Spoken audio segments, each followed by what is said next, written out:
All right, it's time for the episode, right? The big one. I'm going to lead off. We're going to start strong here. We're going right in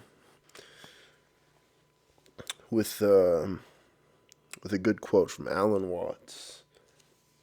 This quote is from Behold the Spirit. I'm not sure what page, but you'll just have to read it. It goes, "The more sedulously we avoid death, the more certainly we avoid life." I think this is a big part of modern Christianity. I feel like it solves man's crisis, right? Which is what happens after I die. Because we have so much fear and non-experience, right? So we're just very comfortable where we are. We don't want to lose that, because the alternative is the unknown. Nobody really knows what happens. But Alan Watts presented a very interesting idea, which is that it's the idea of the divine love, right?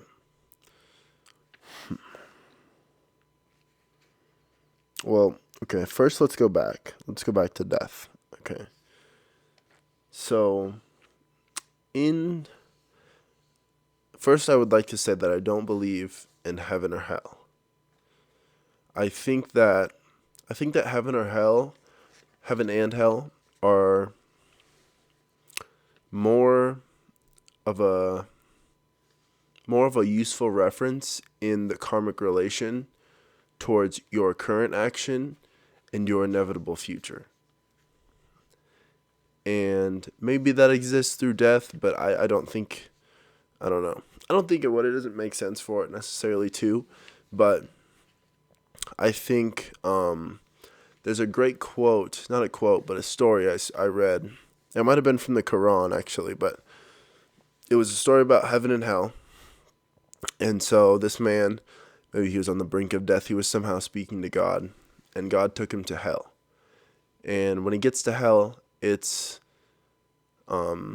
this big, huge room with a giant banquet. Like, there's a bunch of food on the table, and the only problem is, not problem, but it's hell, but he looks around and everybody's starving. And the rules in hell are that you can eat the food, but you have to use 6-foot chopsticks, and if you touch the food with your hands, it'll disappear. Right? And so he's like, well, this is awful. I don't want to be here. All these people are starving. They can't eat. So he's like, take me to heaven. And he goes to heaven, and everyone is full, and everyone's happy. And so he looks at God, and he says, surely the rules are not the same here. God says, yes, they are.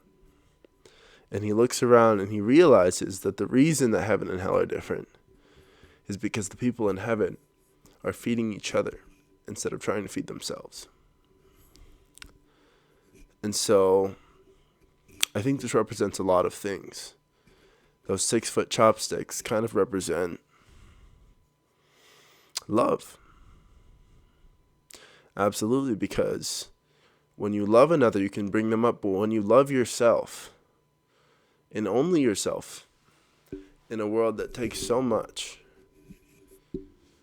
you'll end up becoming a part of that taking, that ego, right? Because what is there of you to love, right? It's like the thing that's you can't love the thing that's loving, right? The same way a flame cannot burn itself. Like, loving is what we do.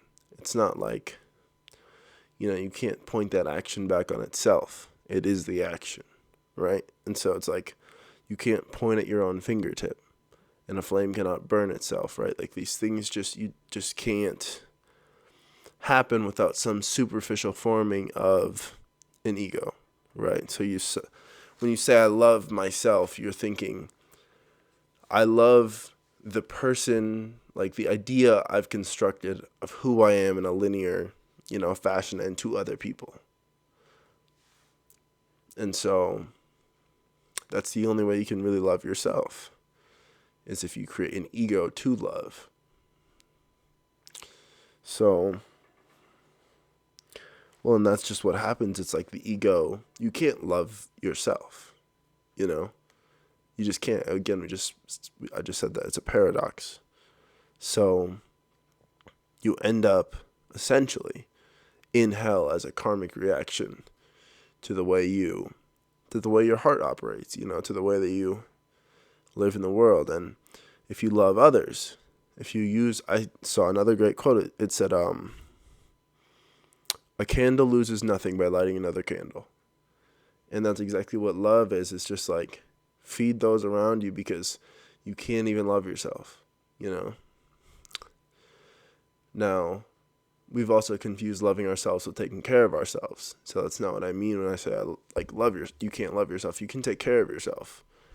And also a part of loving others is taking care of yourself. And oftentimes loving others is being a role model for them, And that's that goes back to that Jordan Peterson idea of being the strongest man at your father's funeral. It's not for you, I mean, yes, you'll be stronger, sure, but it's not for you, It's for those around you. It's for those who are suffering, And so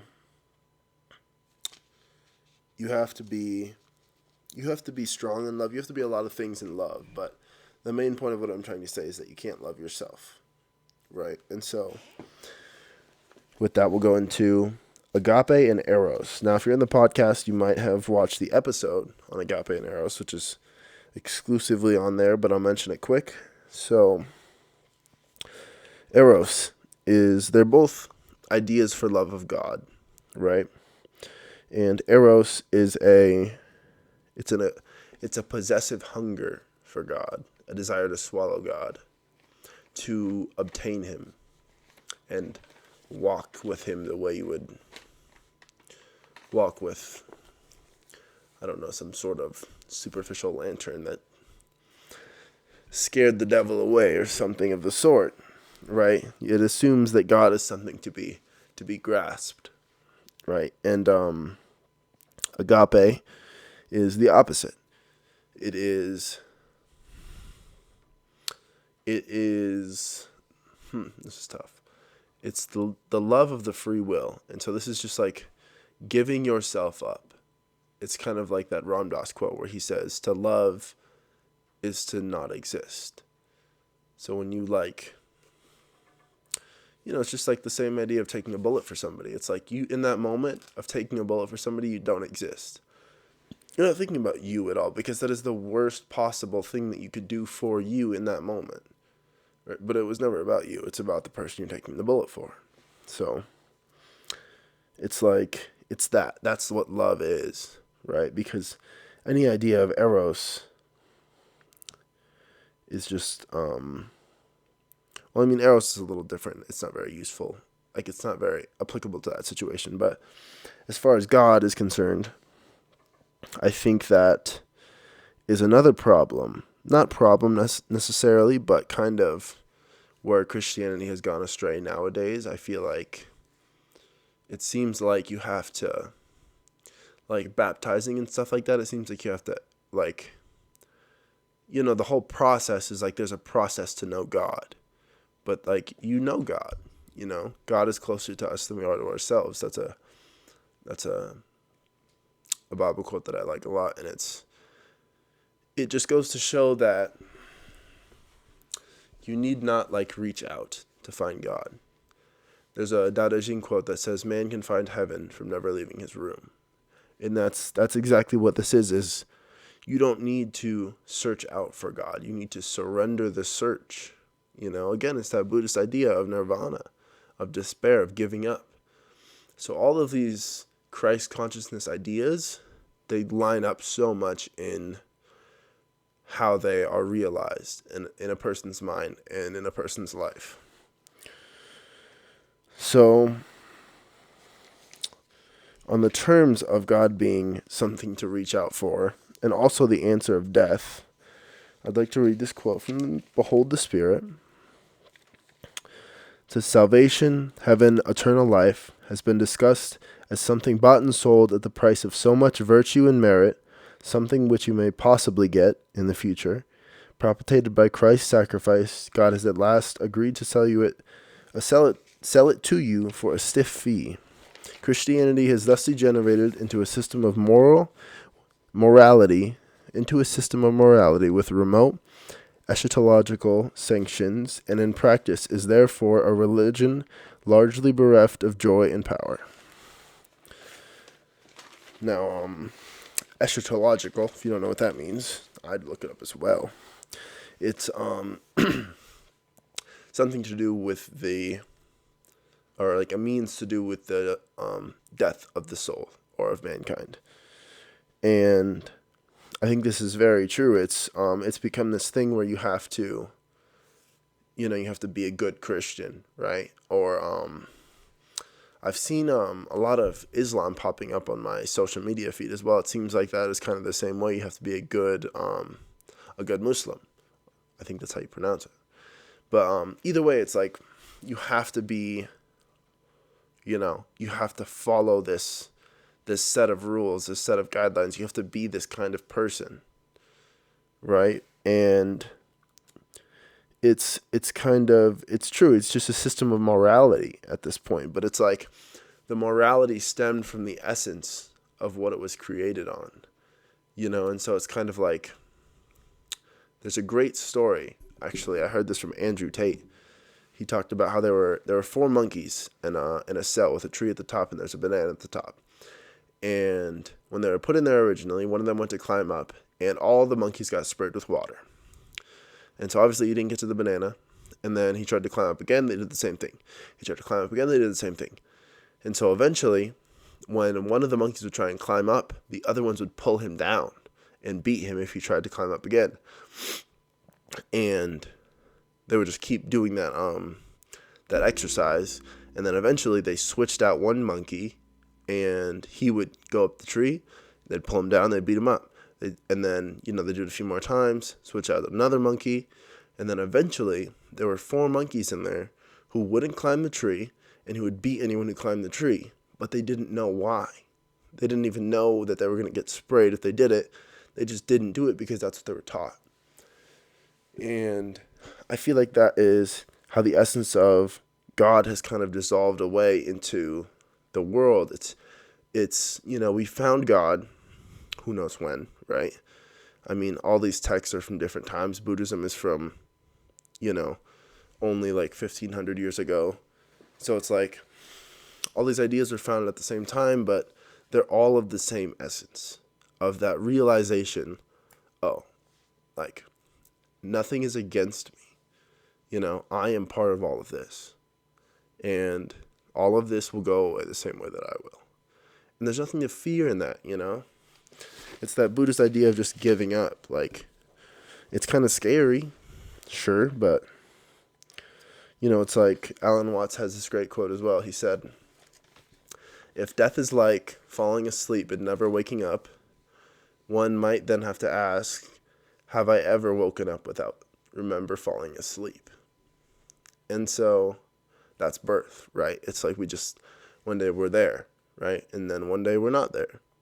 And there's so much simplicity in that. It doesn't seem like something to worry about unless you're overthinking it. You know what I mean? So,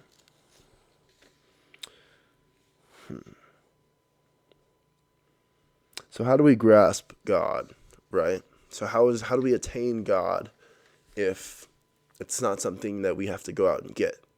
And if we don't have to be a good Christian to be in line with God, then what is God? What is the point of God? Right? It starts to, when the morality falls apart, you look for the essence, right? And sometimes it's not there in the people, because I think, it's there all the time, right? It's there in the world. It's there in nature. It's there in everything else. Humans are the only thing that are conscious enough to choose to love God, right? And so it's like, If you don't know where to look, if you don't know how to look, that's a better way to say it. If you don't know how to look, you might miss it, right? Because the simplicity of all things is just that. It's like you can't think about it.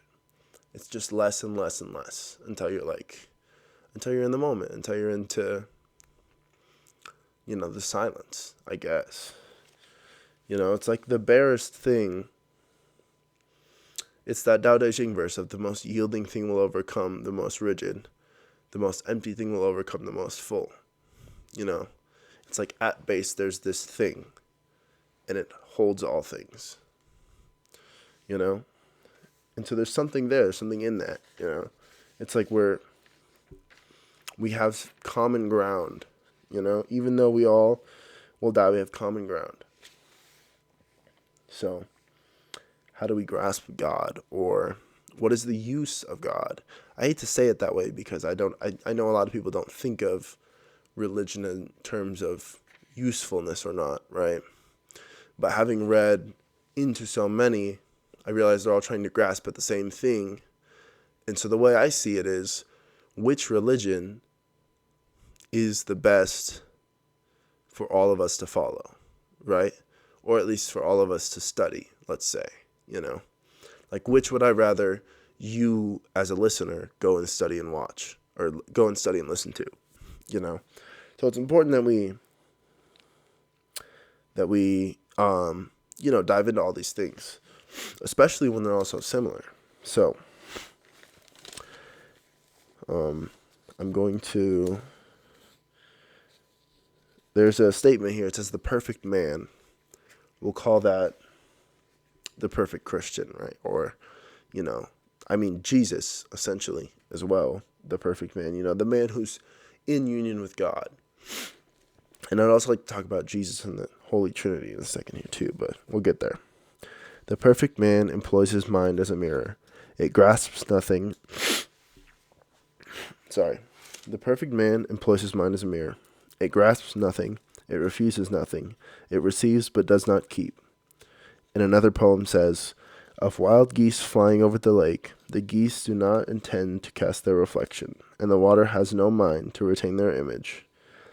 But to have no hang-up, that is to say, to be able to drift like a cloud and flow like water, seeing that all of life is a magnificent illusion, a playing of energy, and there is absolutely nothing, fundamentally, to be afraid of.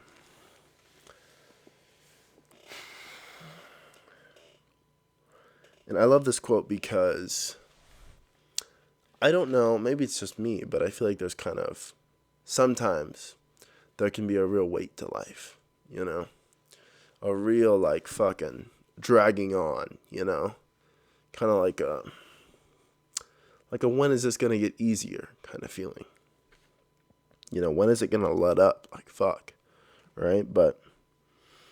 And then you read something as simple as this, right? That life is a magnificent illusion, a playing of energy. And you realize it's all not so bad, not so heavy.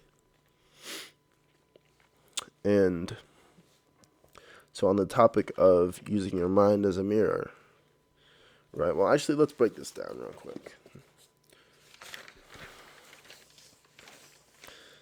So when he speaks of the geese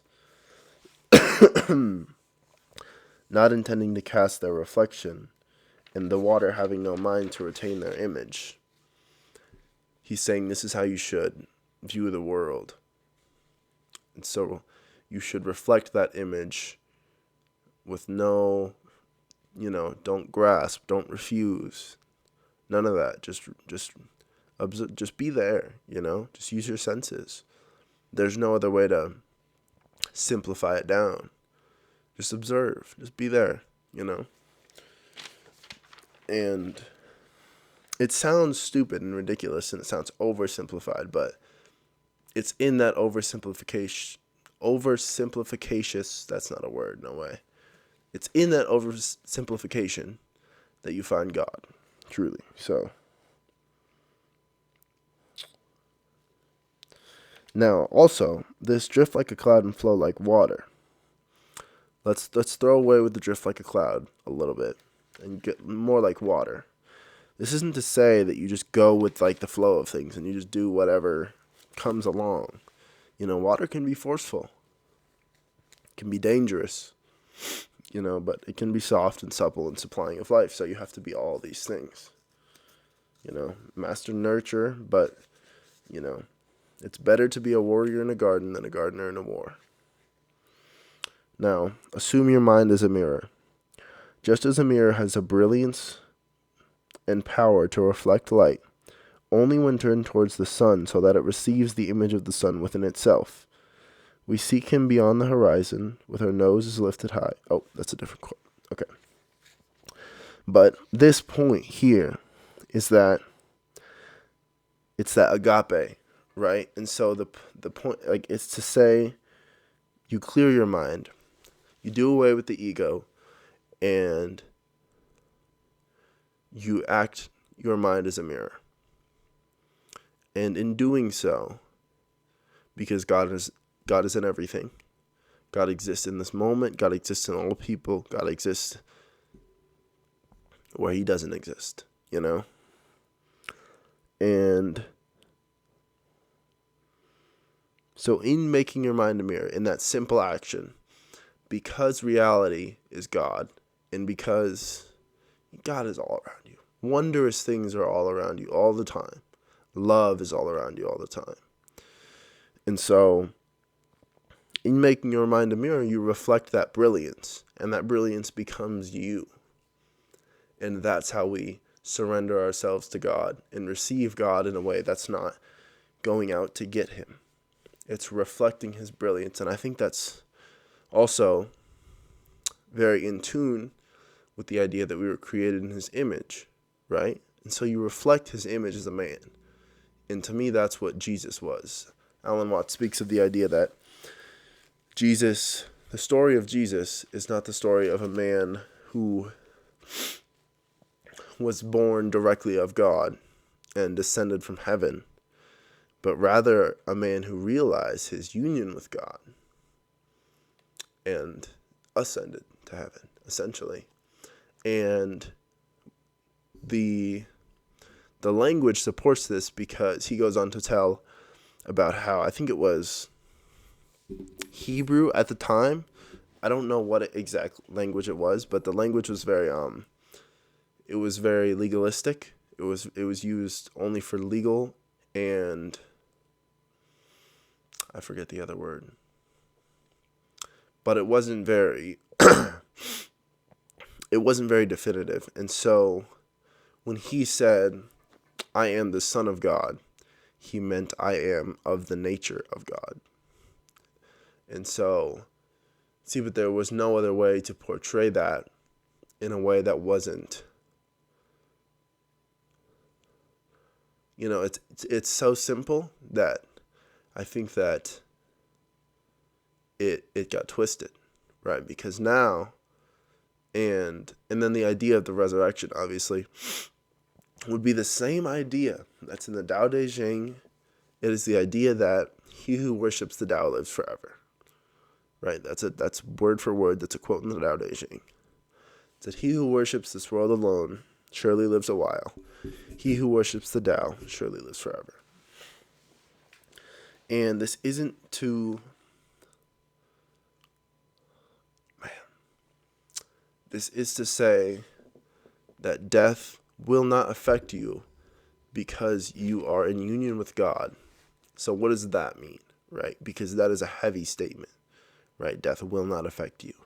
Now, it'll probably hurt. It'll be painful. Let's not get that twisted, right? You're not just going to get some like fairy tale death or something because you believe in God. It's to say that, so let's say God is love, right? Now, in the love episode, which I hope you watched so this makes sense, we talked about how love is the goal of union with its object, right? So if we are God's creation and he is our creator, we are two halves of the human experience in reality, and maybe just the conscious experience, maybe it's aliens or something, I don't know. If we are that, and he loves us as his creation, then it is most likely that the true end of man is the realization of God's love, because that's love is the goal of union with its object, right?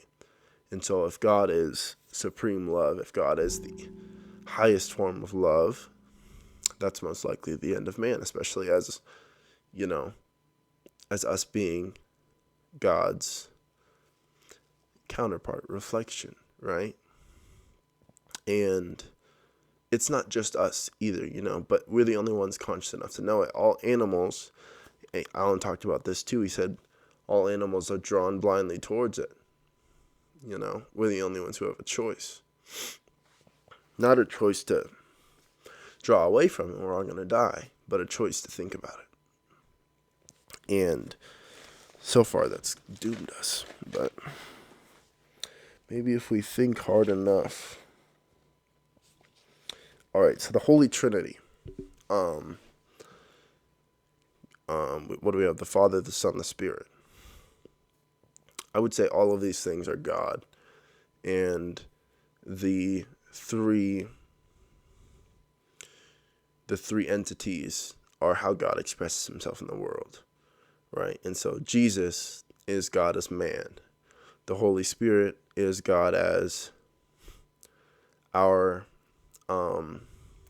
reflective nature or reactive nature, or it's all of reality that isn't you. It's the paradigm in which you live. It's the wind that blows, the grass that grows. It's the life force of the reality that you live in that supports you. And then God, the Father, is God the mind. Now, this one, sorry, I need to drink some water. I was not prepared. This one is a little more like Tariki in Buddhism. There's a little bit of vibe done there. A little bit of like God's mind, works its will in the world, which I'm not going to comment on this episode, maybe next episode. Because right now I just want you to grasp the idea of the union with God. And I also want you to do away with the idea that, that you need to be somebody to be loved by God. Or to just be good with God, or to, whatever it is. It's like you're fine the way you are. It's that Buddhist idea, just give up. Just chill out. All right, let's see. Because I like this next quote here. This is a good one.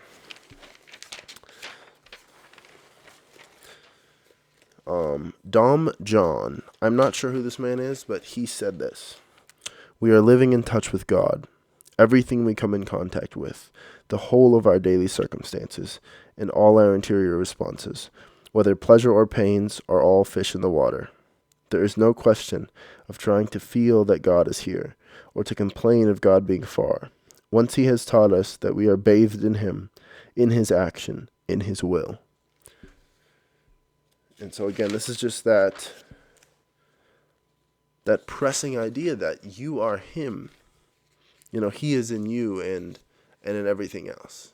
He being God. I think we give God the Father that fatherly role, because it's kind of the counterpart to the Holy Spirit, which is that feminine, supple, life-giving, soft, tender, and then there's the God the mind, which is that, just more, legislator, disciplinary, right? I think that's where the morality arose from, right? Is God the mind. And so maybe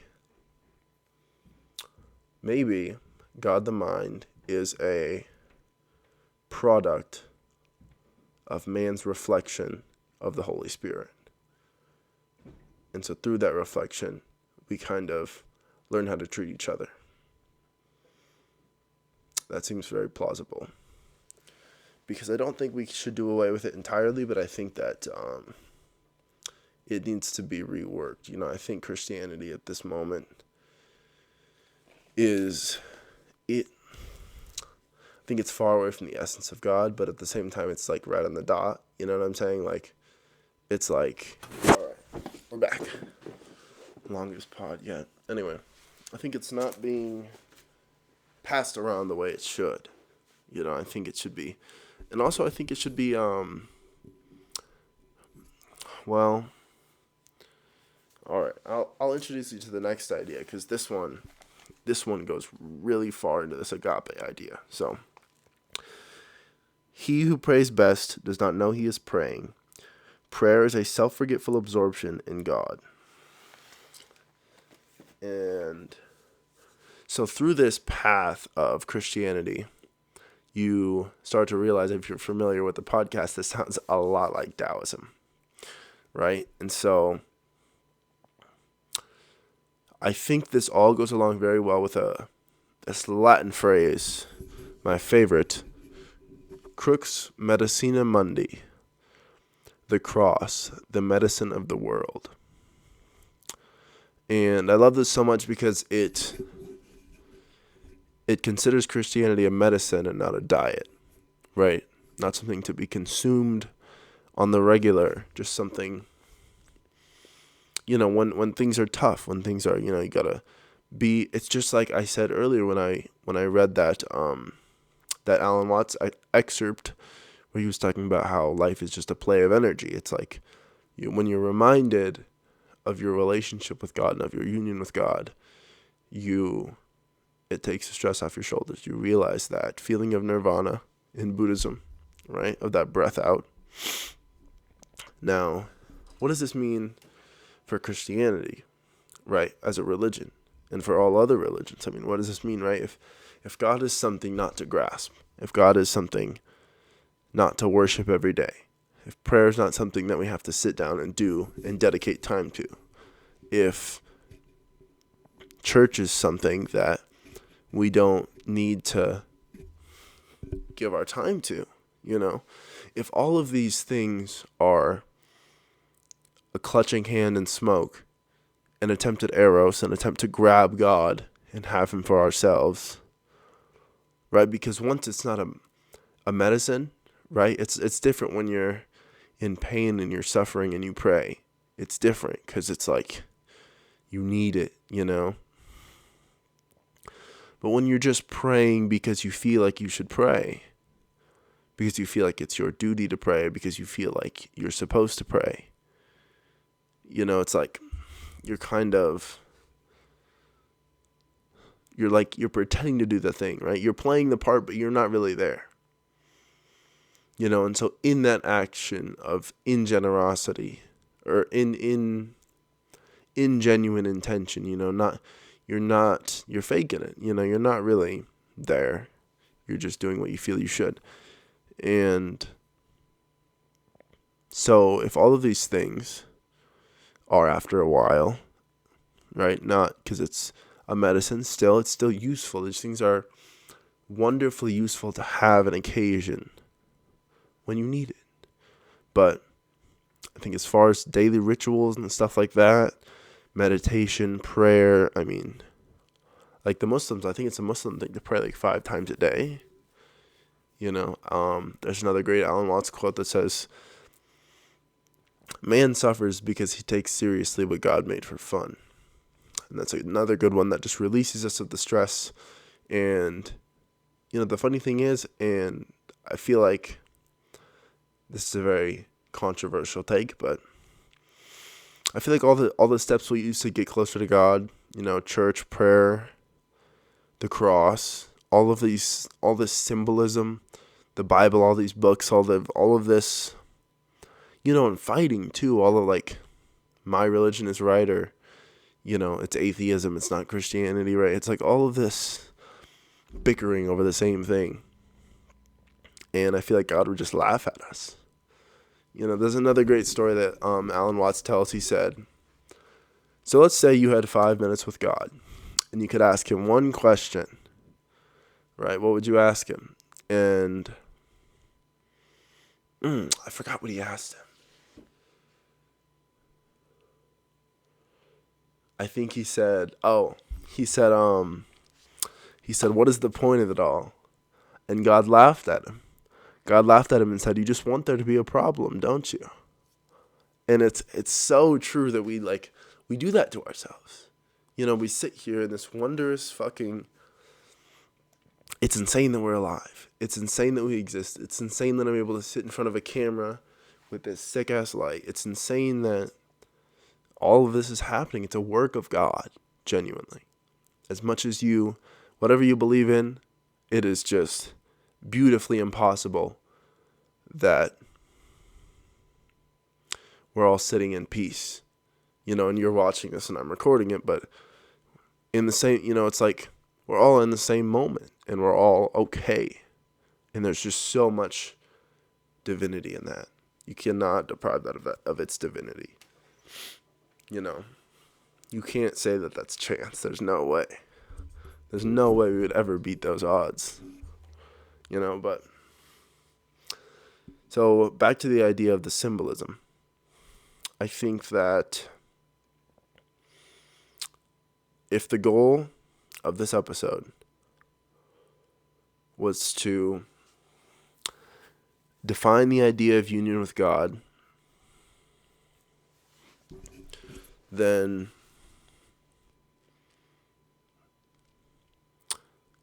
do away with all of your ideas of God, right? Because there's no amount of pushing God that could get him further away. And so as a reverse, there's no amount of pulling God that could get him any closer. So what must you do? Give up. Right? Give it all up. The prayer, the church, the this, the that, everything. The worries, heaven, hell, all of it. Give it up. Live in this moment. That's where God is. That's the only place that God is. And you will not climb any stairs to get any closer to him. You will not fall any depth to get any further away. He's here and he will be with you there. He will be with you wherever you go. And consider the idea also of God the mind being a reflection of God the creation as man, as a reflection of the Holy Spirit. Consider that you could be a vessel for God the mind as a sense of morality and justice and love and, purification of, not purification, it's a questionable word, but of the advancement and benefit of the human species, because it's like we all want to be better. We all want our kids to be better. We all want everyone to live better lives. That's what we do. We get better, And so I hope that this episode made you better, made you realize your union with God. And hopefully it made you, if you had any negative implications of the idea of God, hopefully it removed those of you. Right, so let me see if I have anything left, and if I don't, we'll be done here. I don't think I do, but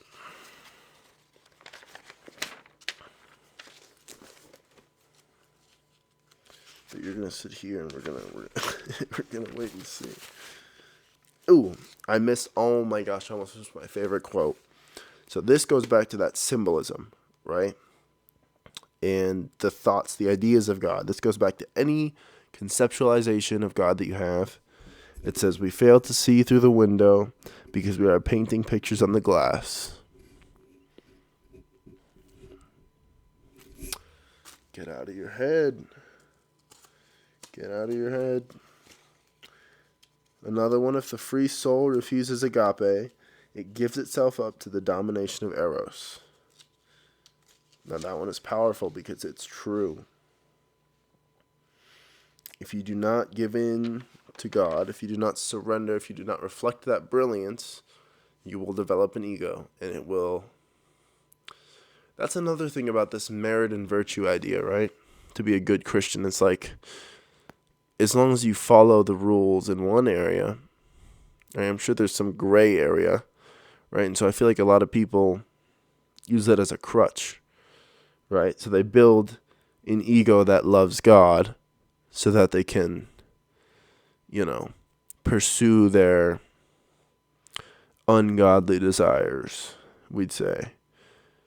And I think over virtuous, no, we'll get into virtue in another episode, but that is it for the episode of God. I hope that was worthwhile.